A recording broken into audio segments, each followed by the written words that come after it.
अब हम बताएंगे आपको, अब हम बताएंगे, थोड़ा सा नीचे कर लीजिए, थोड़ा सा।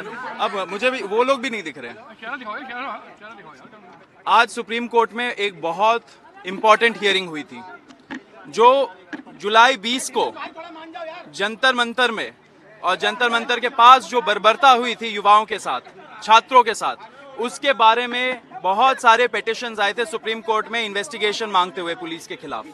उससे ही रिलेटेड आज एक महत्वपूर्ण हियरिंग थी सुप्रीम कोर्ट में, उसमें मैं भी शामिल था, हमारी जो लीगल अफेयर्स हेड है रत्ना सिंह वो भी मौजूद थी। आज जो पिटिशनर्स थे उन्होंने सुप्रीम कोर्ट के सामने एक बहुत इंपॉर्टेंट स्टेटमेंट दिया। उन्होंने बोला कि सुप्रीम कोर्ट ने लास्ट हियरिंग में एक ऑप्शन दिया था कि अगर एफआईआर्स सारे प्रोटेस्टर्स के खिलाफ क्वॉश करने हो, एंड अगर सरकार ने ऐसा गारंटी दिया है तो सारी सरकारें जो बीजेपी एनडीए की सरकारें हैं वो फ्री है वो करने के लिए, विड्रॉ करने के लिए एफआईआर्स।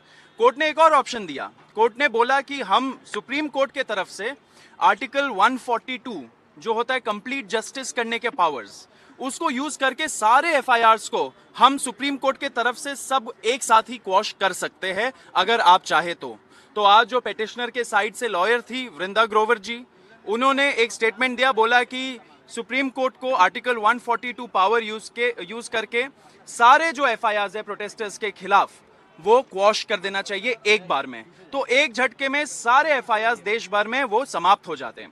साथ साथ वृंदा ग्रोवर जी ने ये भी बोला कि सरकार को भी इस पे कोई भी ऑब्जेक्शन नहीं होना चाहिए, क्योंकि जुलाई 25 को जब हम लोगों ने प्रोटेस्ट कॉल ऑफ किया था तो पूरे देश भर के सामने नेशनल मीडिया के थ्रू हमारे साथ बैठ के प्रेस कॉन्फ्रेंस में जो सरकार के रिप्रेजेंटेटिव्स थे जेपी नड्डा जी और जितेंद्र सिंह जी ने एक्सेप्ट किया था सारे डिमांड्स। उसमें यह भी डिमांड था कि एफआईआर स्क्वॉश होंगी और कॉम्पनसेशन मिलेगा, सारे फैमिलीज को एक ऑनरेबल कॉम्पनसेशन मिलेगा।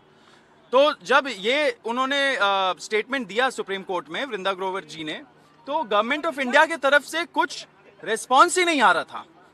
उन्होंने बोला, सरकार का यह बोलना था कि हम सोचेंगे इसके बारे में, हम देखेंगे कि कैसे हो सकता है। सुप्रीम कोर्ट तक, आज सुप्रीम कोर्ट के जजेस ने 3 बार बोला कि आप हमें एक एफआईआर का लिस्ट दे दीजिए, सारे स्टेट्स को एक एफआईआर का लिस्ट दे दीजिए, उसमें जो बहुत संगीन अपराध के क्रिमिनल्स हैं, अगर ऐसे कोई असामाजिक तत्व आए थे, हार्डेंड क्रिमिनल्स जिनके खिलाफ रेप, मर्डर, डेकॉइटी ये सब लगाए, तो उनके एफआईआर एक सेपरेट कर दीजिए, एंड जो प्रोटेस्टर्स के खिलाफ एफआईआर है उसकी आप लिस्ट दे दीजिए। जब वो लिस्ट मिल जाएगी हम लोग सारे एफआईआर को क्वॉश कर देंगे। लेकिन सरकार मान नहीं रही है। सरकार ने कमिटमेंट आज नहीं दिया सुप्रीम कोर्ट को कि वो ये देने वाले हैं। सुप्रीम कोर्ट ने 3 बार सरकार से आज बोला कि आप हमें ये लिस्ट तो देंगे तभी तो हम क्वॉश करेंगे। तो सुप्रीम कोर्ट भी चाहती है कि छात्र को, युवाओं को प्रोटेक्शन हो, उनके खिलाफ जो एफआईआर्स हुए पूरे देश भर में उसको हटाया जाए, विड्रॉ किया जाए, क्वॉश किए जाए। पिटिशनर्स के साइड भी जो है वो भी चाहते हैं ये हो, लेकिन सरकार का मंशा ये नहीं है। सरकार डिले कर रही है, सरकार डिले गेम्स खेल रही है हमारे साथ। ये छात्र बिल्कुल बर्दाश्त नहीं करेगा। जुलाई 25 को सरकार ने पूरे देश भर के सामने कमिटमेंट दिया। अगर कमिटमेंट दिया तो उसको ऑनर करना पड़ेगा। आप ऑनर नहीं कर रहे हो, इतने सारे आपने जो कमिटमेंट्स दिए कॉम्पनसेशन के बारे में, एफआईआर के बारे में, तो आपने पूरे देश के साथ विश्वासघात किया है। आप सुप्रीम कोर्ट में अगर स्टैंड नहीं ले रहे हो तो विश्वासघात कर रहे हो आप युवाओं के साथ। हम ये बर्दाश्त नहीं करेंगे। एंड मैं आपको फिर से बताना चाह रहा हूं कि इतने दिनों से सरकार डिले कर रही है। सरकार के जो रिप्रेजेंटेटिव्स होते हैं उनके साथ हम लोग की मीटिंग होती है, उसका डिटेल रत्ना सिंह आपको देंगी, लेकिन वो मीटिंग्स भी नहीं हो रही है। सरकार का मंशा नहीं लग रहा है कि वो अपने कमिटमेंट्स को ऑनर करे। अगर देश के युवाओं को फिर से सड़क पे उतरने पे मजबूर करेंगे तो इस बार सरकार के लिए सही नहीं होगा। भाजपा सरकार ने कमिटमेंट दिया था, उस कमिटमेंट को ऑनर करिए।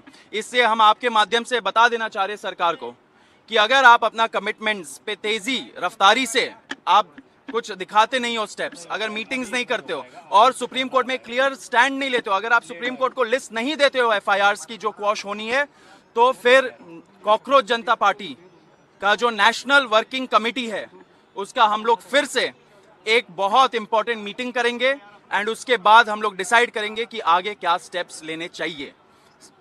अब हम लोग पूरे देश भर, हम लोग नेशन वाइड जा रहे हैं। नेशन वाइड हमारा लिसनिंग टूर भी है, नेशन वाइड हमारा स्कूल ठीक करो कैंपेन भी चल रहा है। सरकार को डिसाइड करना पड़ेगा कि सरकार अगर विश्वासघात कर रही है देश के युवाओं के साथ, देश के छात्रों के साथ, तो फिर क्या कॉकरोच जनता पार्टी को ये विश्वासघात वाली बात को अपने एजेंडा में लाना चाहिए या नहीं लाना चाहिए। ये पूरा डिसीजन सरकार के ऊपर डिपेंडेंट है। सरकार को सोच लेना चाहिए कि क्या करना है। ऐसे आप देश के युवाओं के साथ विश्वासघात मत करिए। मैं आपको फिर से चेतावनी दे रहा हूं, जो आपने कमिटमेंट्स दिए उसको ऑनर करिए। सुप्रीम कोर्ट चाहता है सारे एफआईआर स्क्वॉश हो, वो क्वॉश करवाइए, लिस्ट दीजिए सुप्रीम कोर्ट को। हमारे से जो बात करनी है आप करिए, हम भी आप असिस्ट करेंगे। हम लोग शुरू से जो स्टेट्स में नोटिफिकेशंस निकले हैं, जहां पे स्टेट्स ने बोला है, कई सारे स्टेट्स ने बोला है कि एफआईआर्स विड्रॉ होंगी, उसका लैंग्वेज तक हम लोगों ने सरकार को बोला कि ये लैंग्वेज होना चाहिए, ऐसे लिखना चाहिए, ऐसे स्टेटमेंट्स होने चाहिए। उसके बेसिस में सरकार ने नोटिफिकेशंस निकाला, तो ये बहुत बड़ी जीत है युवाओं की। लेकिन सारे मांगे पूरी होनी चाहिए। कॉम्पनसेशन में आपने क्या किया है अभी तक? क्या आप एमपी एमएलए खरीद लेते हो 50-50 करोड़ देके, आप हवाई जहाज खरीद लेते हो हजारों करोड़ देके, आप 20,000 25,000 करोड़ का वैनिटी प्रोजेक्ट बना लेते हो सेंट्रल विस्टा करके, लेकिन आपके पास फैमिलीज को एक मुआवजा देने के लिए पैसे नहीं है। इतने दिन लग जाते हैं। देश का युवा ये नहीं सहेगा। मैं आपको फिर से चेतावनी देना चाह रहा हूं, please mend your ways, otherwise will be again forced to take some action.